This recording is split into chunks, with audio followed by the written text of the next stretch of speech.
We got that dynamite. We got that dynamite. Find the perfect ride for you today with the New Year New Ride sales event at Guam Auto Spot. Get behind the wheel of the 2024 Outlander Sport starting at just $22,995 or only $156 per paycheck. Visit GuamAutospot.com or call 671-478-AUTO.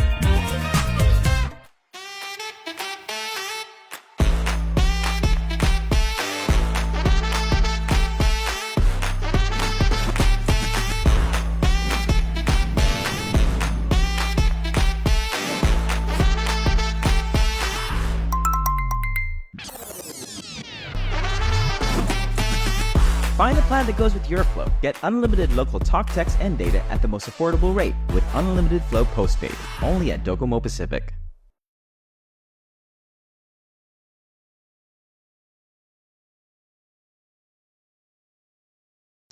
Try Wendy's deliciously indulgent mushroom bacon cheeseburger made with juicy beef, crispy applewood smoked bacon, savory roasted mushrooms, Munster cheese, and a garlic creamy spread, all in a soft toasted bun. Make it a combo and try it in a double or a triple. Wendy's, good, done right.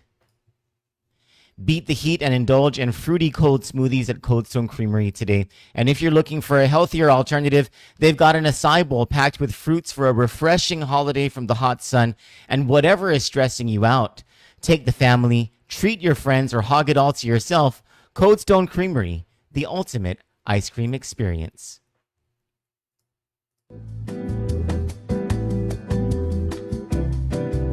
Kandit News is brought to you by 76 Circle K Walk.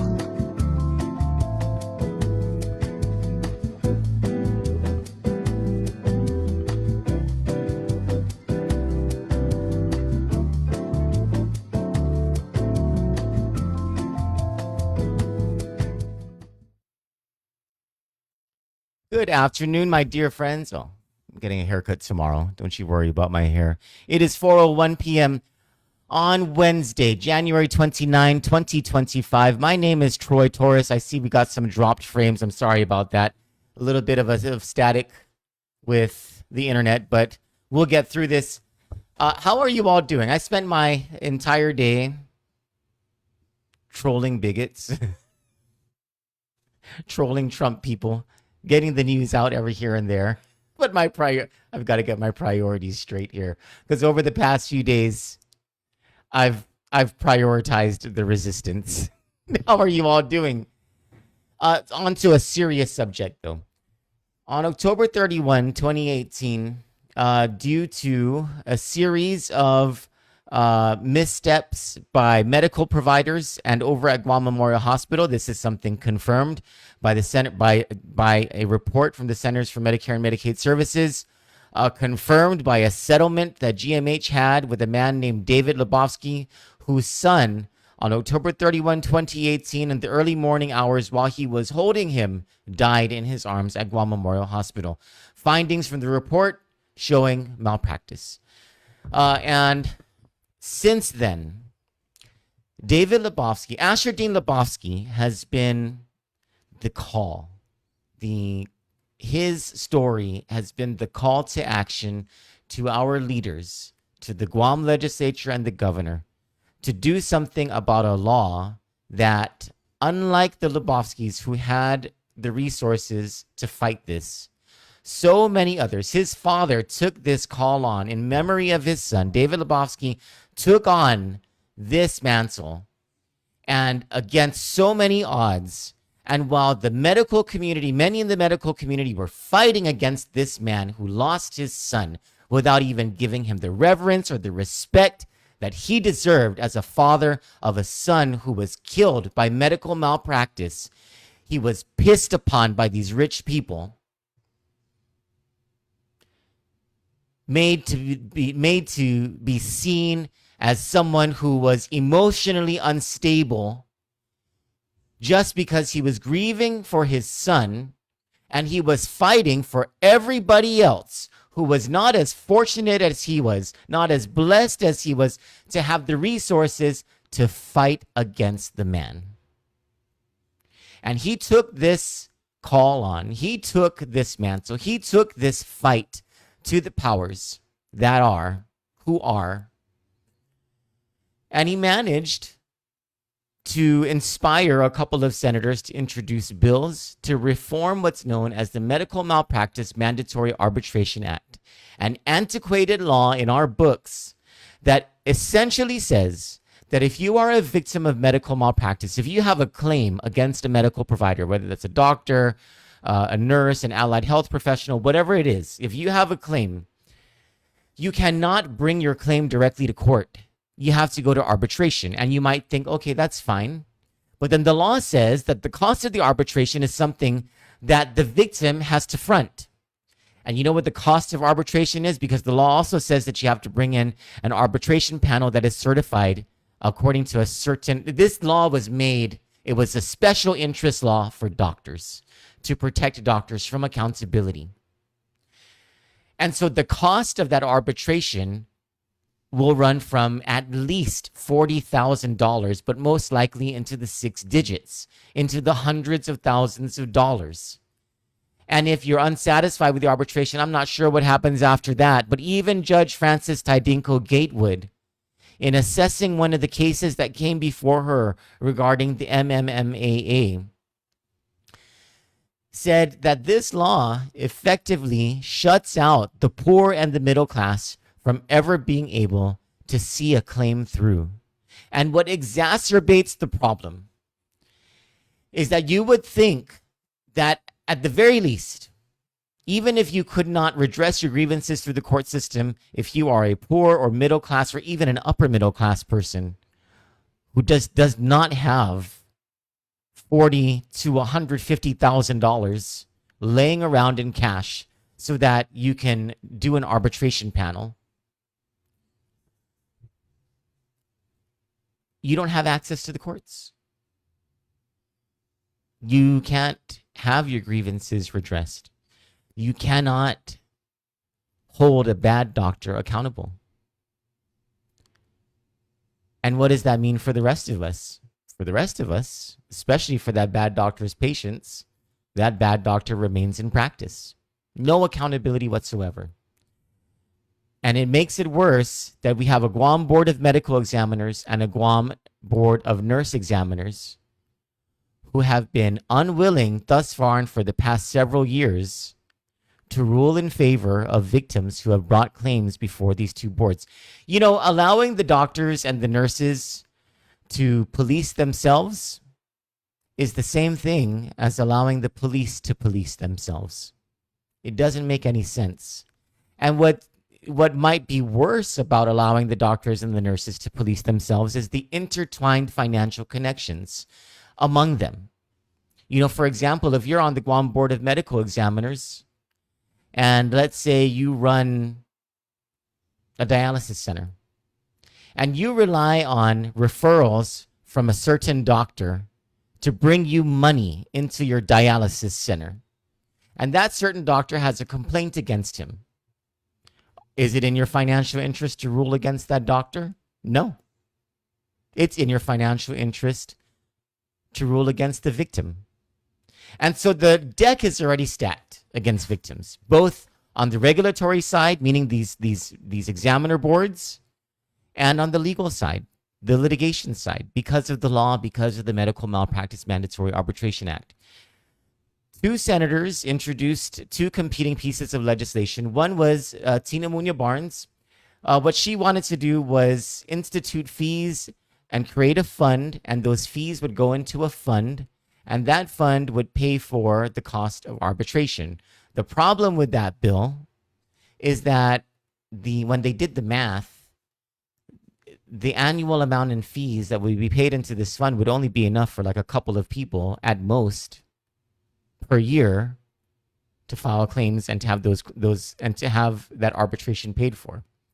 That's not enough because there are more than 2 people a year who file claims, and that should be alarming on its own.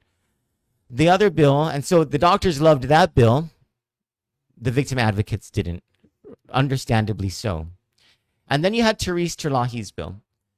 And Therese Terlahi's bill is the one where you had all those doctors going to the legislature saying that if you pass this bill, not only will you be screwing over the potential for doctors to come in, but you will also be forcing us to move our practice outside of Guam.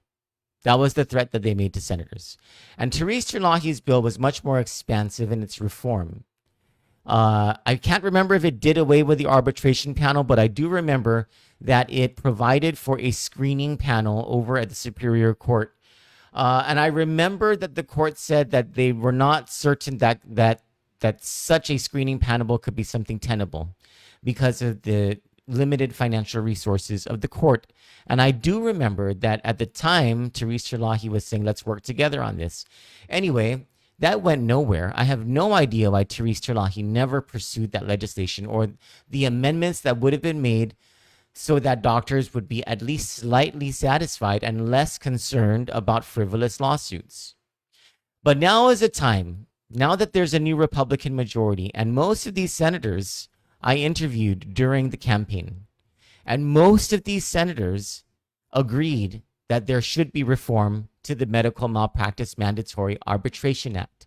All of them agreed that people who are low and middle class should no longer suffer the injustice of being unable to hold doctors who maim them or kill their relatives and friends from being able to be held accountable.